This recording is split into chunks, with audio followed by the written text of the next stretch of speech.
नमस्कार, मैं हूं शम्स ताहिर खान। कभी वो एक खूबसूरत हीरोइन थी। उसका जलवा ऐसा था कि करोड़ों उसकी एक मुस्कान पर निसार हो जाते। इसीलिए जब वो अपने हीरो की उंगली पकड़कर राजनीति के रंगमंच पर आई तो उसके लिए जनता जाजम की तरह बिछ गई। तमिलनाडु की जनता अपनी करिश्माई नेता जयललिता को बार बार जिताती रही। उन पर भ्रष्टाचार के आरोप लगे। अदालत में 18 साल तक केस चलता रहा, लेकिन लोगों ने अदालत पर नहीं, जयललिता पर भरोसा किया। लेकिन उन पर लगे भ्रष्टाचार के आरोप आखिरकार सही साबित हुए और अदालत ने उन्हें 4 साल की सजा सुना दी। ताज गया, साम्राज्य गया।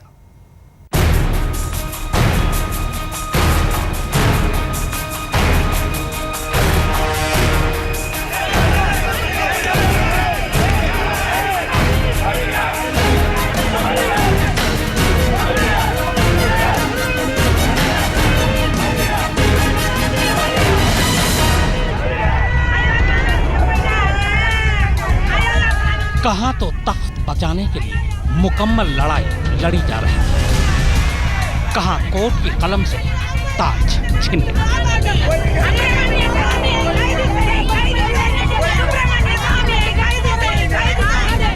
पोएस गार्डन के लिए जिसे तमिलनाडु की जनता ने भेजा था, उसे अदालत ने जेल तक पहुंचा दिया।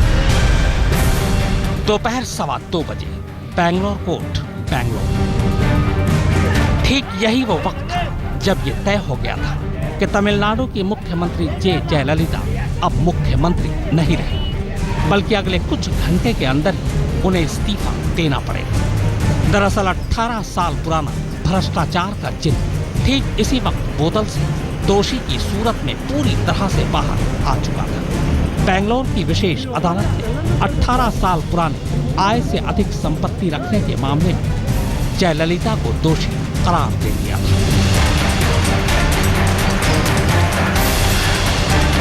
पर एक सस्पेंस अभी बना हुआ था, और वो ये कि क्या जयललिता को जेल भी जाना पड़ेगा।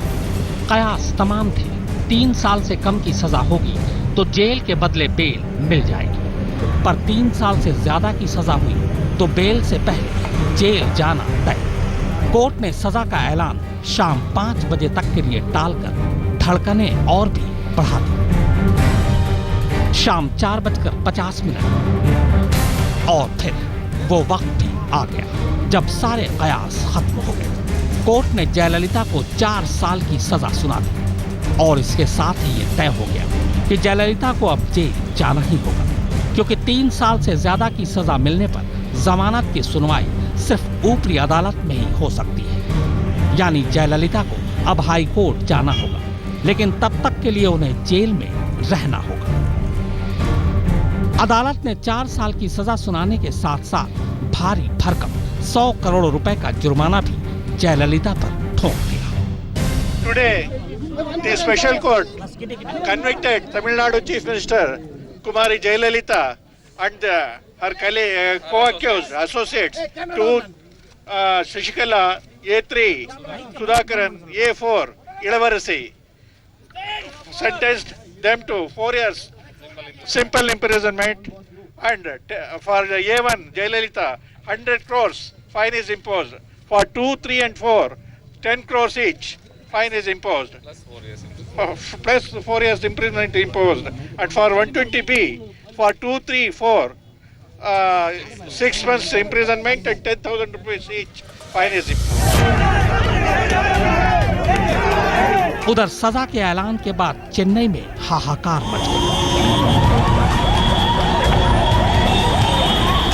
फैसले के फौरन बाद डीएमके दफ्तर के बाहर खुशी के पटाखे फूटे तो गुस्से की आग भी धर गई।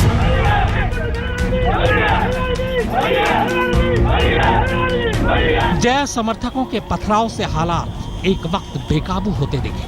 तमिलनाडु में जया और करुणानिधि की सियासी दुश्मनी का सबसे चरम नतीजा इन तस्वीरों में सामने था।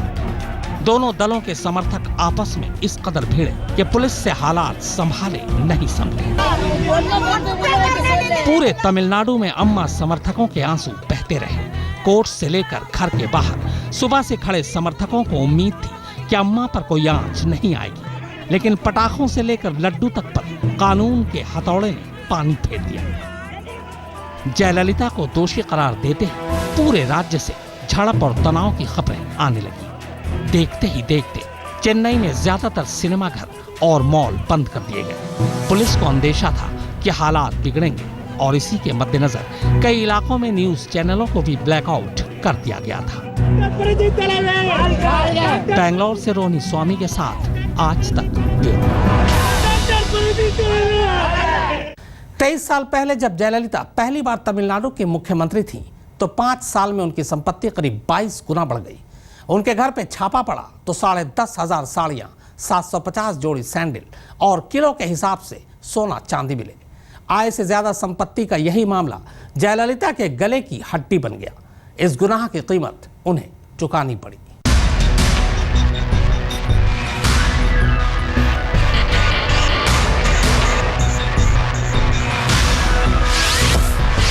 कैदी नंबर 2529।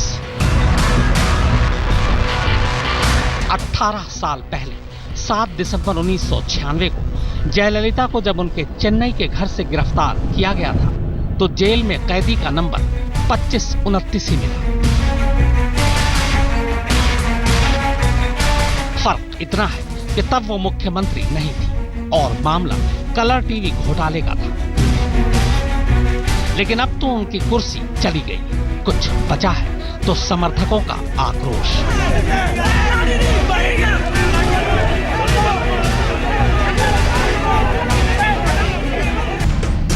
ये ताजा मामला उनके उस गुनाहों की तरफ ले जाता है जो उन्होंने बतौर मुख्यमंत्री 1991 से 1996 के बीच किए थे। जयललिता के ऊपर 18 साल पहले आय से ज्यादा संपत्ति के मामले में एफआईआर दर्ज हुई थी। 1991 में मुख्यमंत्री बनने के बाद जयललिता ने अपनी संपत्ति 3 करोड़ रुपए घोषित किया था, लेकिन 5 साल में उनकी संपत्ति बढ़कर 66 करोड़ 65 लाख रुपए हो गई। जयललिता पर यह भी आरोप लगा कि चेन्नई और दूसरे शहरों में उनके कई मकान, हैदराबाद में फार्म हाउस और नीलगिरी में चाय के बागान।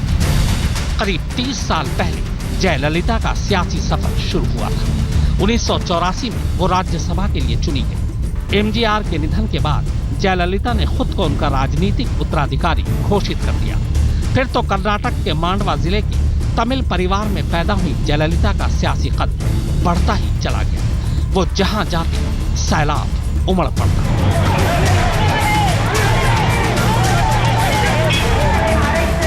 उनकी रैलियों में लाखों की भीड़ जमा हो जाती। कोई उन्हें अम्मा कहता तो कोई पुराची तलाई यानी क्रांतिकारी नेता।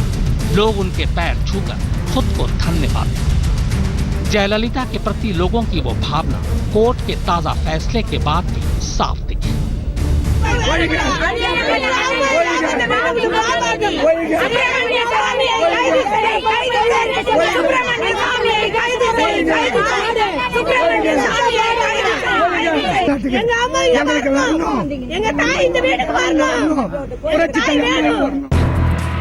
उन्नीस 1991 में पहली बार मुख्यमंत्री बनने वाली जयललिता 10 साल बाद दोबारा मुख्यमंत्री बनी, शानदार जीत के साथ।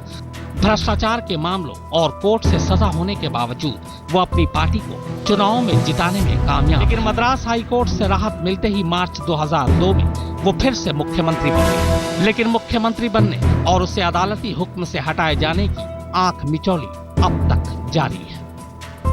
चेन्नई से प्रतिभा रमन और रोहिणी स्वामी के साथ आज तक ब्यूरो।